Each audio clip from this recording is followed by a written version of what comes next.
वह जाना चाहता है, वह पूछना चाहती है, तुम दूसरों की मदद करना चाहते हो, तुम जाना चाहते हो, वे आपसे मिलना चाहते हैं। तो वे इस तरह के आप बहुत से वाक्य बोलते हैं। तो देखिए इसका स्ट्रक्चर कैसा होता है। पहले लिखेंगे आप सब्जेक्ट, फिर आपको लिखना होता है वांट या फिर वांट्स, फिर आपको लिखना होता है टू, फिर आप लिखेंगे वर्ब का फर्स्ट फॉर्म जिसे आप मेन फॉर्म कहते हैं। सब्जेक्ट के स्थान पर आप लिखेंगे कि अगर आप कहते हैं कि मैं जाना चाहता हूँ तो सब्जेक्ट के स्थान पर लिखेंगे आई। अगर आप कहते हैं कि वह जाना चाहता है या फिर वह किसी काम को करना चाहता है तो उसके लिए आप लिखेंगे ही। और अगर आप कहते हैं कि वह जानना चाहती है या फिर वह इस काम को करना चाहती है, कहने का मतलब है कि अगर आप किसी फीमेल के लिए बात करते हैं तो आप लिखेंगे सी।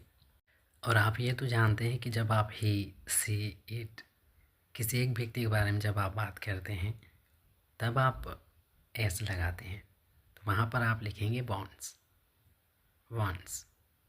चलिए अब वो आके देख लीजिए। ही वॉन्ट्स टू गो, वह जाना चाहता है।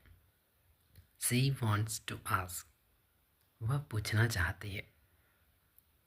यहाँ पर एस क्यों लगा आप जानते हैं, जब आप ही सी इट किसी एक व्यक्ति के बारे में बात करते हैं तो वर्ब में एस या एस लगता ही है, तो यहाँ पर लगा है एस। आगे देखिए third one, you want to help others, तुम दूसरों की मदद करना चाहते हो। And fourth one, you want to go, तुम जाना चाहते हो। And fifth one, they want to see you, वे तुम्हें देखना चाहते हैं। सी का मतलब होता है देखना और सी का मतलब यह भी होता है मिलना। तो they want to see you, वे तुमसे मिलना चाहते हैं। तो आप एक बार मेरे साथ रिपीट कीजिए। ही वांट्स टू गो, वह जाना चाहता है। सी वांट्स टू आस्क, वह पूछना चाहती है। You want to help others, तुम दूसरों की मदद करना चाहते हो। यू वांट टू गो, तुम जाना चाहते हो। They want to see you, वे तुमसे मिलना चाहते हैं। तो क्या आप इतना समझिए कि जब आपको इस तरह के वाक्य भूलना होगा या फिर आपको लिखना होगा तो क्या आप लिख पाएंगे? माय फ्रेंड, ये सभी आसान हैं और बस प्रैक्टिस कीजिए।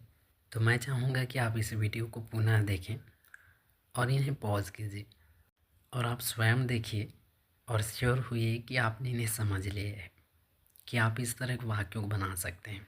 और अगर आपको इन सब चीज़ों को सीखना कठिन लग रहा है तो मुझे लगता है कि आपने इस तरह की वीडियोस पहले कभी नहीं देखी है या फिर आपने इस तरह के वाक्यों को प्रैक्टिस नहीं की होगी। इसलिए अब ये समय आपका है कि आप इन वाक्यों की प्रैक्टिस कीजिए और आप स्वयं के लिए इन्हें ईजी बनाइए। तो अभी के लिए बस इतना ही। Thank you for watching. मिलते हैं फिर किसी अगली वीडियो में। Thank you.